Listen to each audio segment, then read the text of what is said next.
Welcome to the Slop Farm. Enjoy the video. You begin by securing the trailer, park level, chalk wheels, and apply the parking brake so nothing shifts.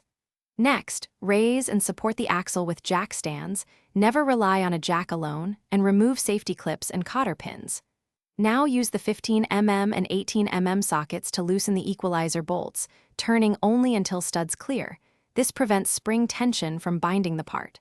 Once the bolts are loose, keep them handy for reassembly and inspect nearby components for wear. You lower the jack just enough to take tension off the springs. This is crucial for safety. Then finish removing the bolts and slide the equalizer free.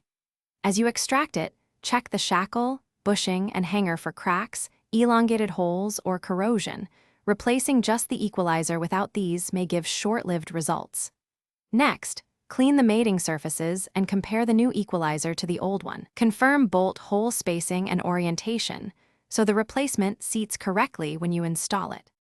You position the new equalizer, align the holes precisely, and hand-tighten the hardware so parts can move into place. Then raise the axle back to its normal ride height and torque all bolts to the manufacturer's specification, using a calibrated torque wrench. This prevents loosening or premature wear. Once done, reconnect any safety clips and perform a static brake test, then a short road test. If you hear clunks or see sagging, stop immediately. Recheck torque and inspect bushings and hangers for improper fitment. Thanks for watching. Consider subscribing if we helped you today.